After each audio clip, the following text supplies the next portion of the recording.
Today on Dad Bods and Hot Rods Garage. This is my 1953 Chevrolet Belair. I've had this thing for 10, 11 years now.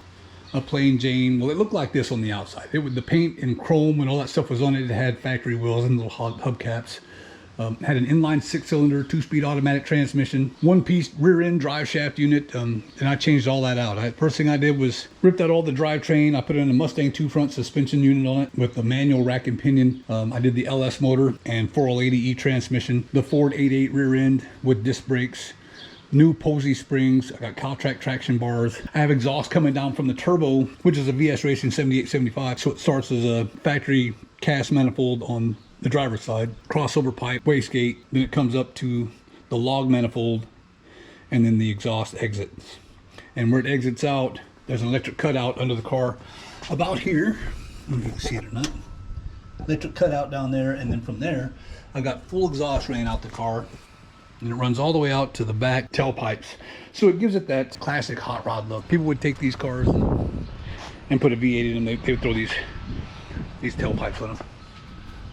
You need a little cleaning. So whole car needs to be cleaned up. A buddy of mine did a paint correction on it and ceramic coat. It looks a lot better than it did. Of my cars, this one is one of my favorites. It's my favorite car when it comes to thumbs up and people wanting to take pictures and the attention getter that it is. It's also a favorite because when that turbo spools up, this car hauls butt. It is pretty quick. It's fun.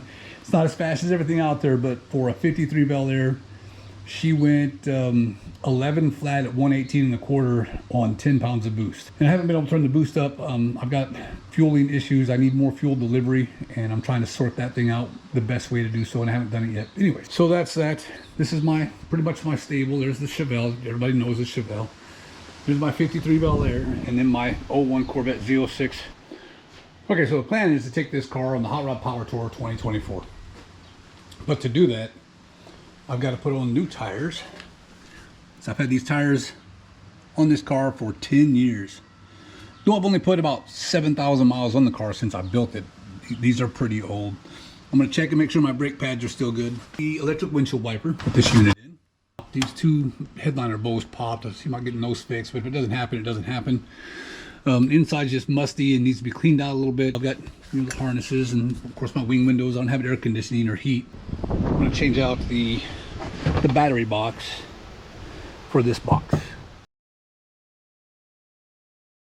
I'm going to pull out the old vacuum wiper motor. It quit working. I think it's either because this switch that operates it, you turn a knob inside the car and it pushes it over like that, and that opens up your valve, and then once that's opened, the wipers operate from this thing turning whatnot. But I forgot one night, and I had a vacuum line connected to it, and then I boosted the car and ran boost through this unit, and I may have blown the diaphragm in here. That it's just it's a plate that is covered with leather, and it swings back and forth in this bowl, and I think I blew that. And to rebuild it, you have to have another leather piece made. You have to send it in, have it rebuilt and whatnot. I mean, it's kind of cool for nostalgic reasons, and if it were not a boosted car, I would make sure that it works properly. But because it is boosted, I'm going to go to the electronic unit. Well, brand new out of the box, 2 of the connectors came off of the wire, so I had to redo all of those. So I went ahead and double checked them all, made sure they were all good before I put the unit in the car.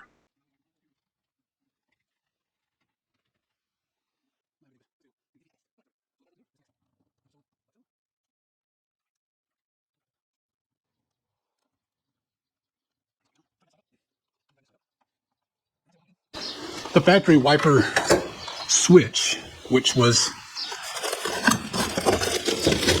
this unit, it's cable operated, and it even has a provision for your washer. So this would connect to your washer bottle, and this would connect to a vacuum source. I'm not sure exactly how that worked, but it would. There are sprayers somewhere on here, right here, that would spray onto the windshield.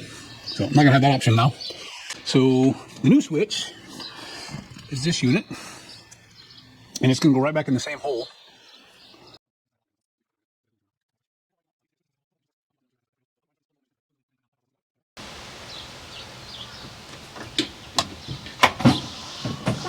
Look at that!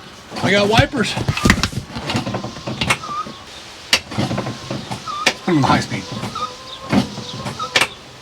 Yeah, they don't park back down very well.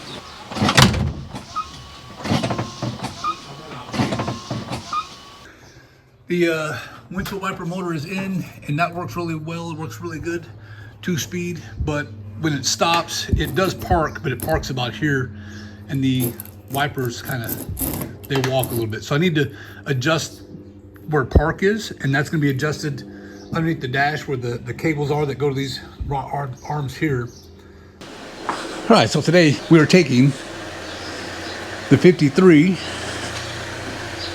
to an upholstery shop to have them fix the headliner. I had this headliner done by a shop a couple of years ago, and he did a really good job with it. It was nice and tight. It was great, but as you can see, it's just solid vinyl. There's no perforations, there's nowhere for air to go, and as you're driving, the headliner falls down. I mean, it fills with air and pressure pushes it down, and it popped the bows out of the clips. There's one of the clip seats right there. So I want them to put it back up and put in some way for air to escape out of this thing. So they're gonna have to remove all the window trim and the sun visors and the rear view mirror, and then peel it down from here, drop it all the way down, re-secure everything, and then put it back up. And I'm gonna see if they can put some like little eyelets in here, kind of like, I don't know, just the ones that you see on tarps and whatnot.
Is to get this car ready for the Hot Rod Power Tour coming up next month, and so far I've replaced tires on the back, checked all the brakes and all the fluids. The front tires I ordered, when they came in, they were the wrong tires, so the tires I was after were on back order, so we're looking at a different size. And I do want to go a little bit taller on the sidewall. I don't know how your roads are. Our roads are terrible, and I'm surprised that as of yet I've not bent my wheels through all the potholes I've gone through. And anyways, so there's the tires to do. The other day I was driving the car, I got on the highway, and it felt like I didn't have very good control of the steering. The car was pulling left or right, and I was really having to fight the steering wheel to stay straight.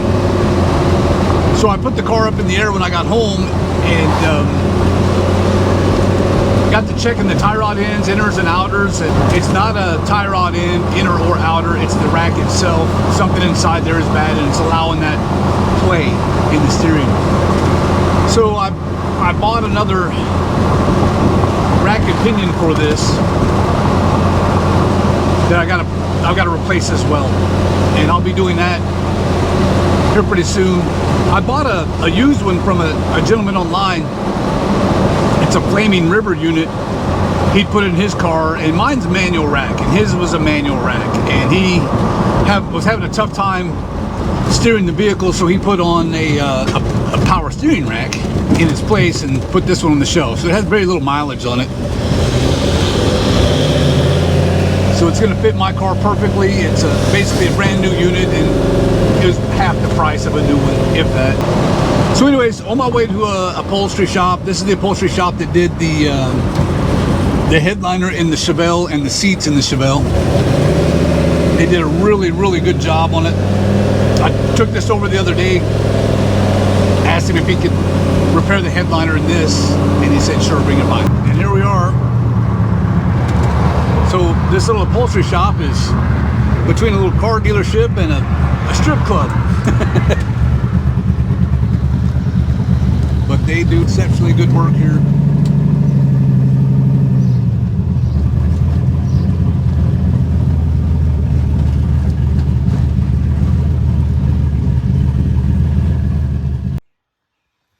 Okay, there it is. It's all back in and fixed. Nice and tight like it was before. A couple wrinkles here and there, but no big deal. Most of that you're seeing is just shadow from the light. I had them put these eyelets in underneath the sun visors to allow the air pressure, the air to come out. As you're driving along, this pressurizes and it pushes the headliner downward. So these opened up and let that air escape, so it's not going to fall down again. But they did a really, really good job on that. And it gives me a lot more room than I had before when I'm sitting in the car. There's a lot more headroom now. And it just feels super nice. It's great to have it back together. Next on the agenda for the interior are the door panels. I'm going to have them redo the door panels in the same vinyl that's on the seats, the same colors, but use these same patterns. And the stitching, I'll have them do the stitching in red like the seat is and keep the chrome on, and we'll replace all the felts around the windows so the windows aren't rattly. I do have a window over here. You can see it's broken. You see that crack? Yeah. So this window has to be replaced. Other than that, it's not too shabby in here. It's not too bad. I like it a lot. Okay, got the new tires put on the front and rear. I went a little bit taller on the sidewall than last time. It filled the wheel well a little bit better. Kind of tucks the tire a little bit more under the fender well. Even on the back, I went a little taller with the sidewall, a little wider tire, and it really filled up the wheel well. I like the way that looks, and it rides a lot better. You don't feel every crack and bump in the road anymore, so that's great. We're going to change the rack and pinion. It only took a couple of minutes, and the rack is out. You see it had been leaking, so I don't know if it's out of fluid or something, but this boot was broken as well, or bellow. This is where I was getting all the play, and the lack of control of my steering was right there. Okay, the rack and pinion is in. I had to redo from this coupler all the way down to the rack. So a new double D shaft, new coupler here, and the Flaming River rack that I picked up had a new coupler on it. I had to buy new bellows, which are the boots.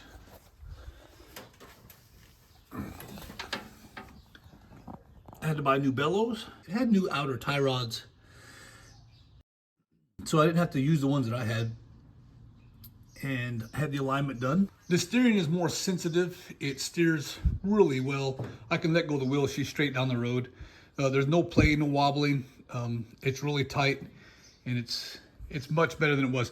Even the rack and pinion that I put in from Speedway Motors when I first did this rack is smoother in operation than that one was when it was brand new. So I'm way happier with that. That's why these Flaming River units are so much more expensive, because it's better quality. You get what you pay for. Also installed aftermarket headlight housings with LED bulbs so I could see at night. Okay, all the prep work is done. The 53 Belair is ready for the Hot Rod Power Tour. Be sure to stay tuned for those videos.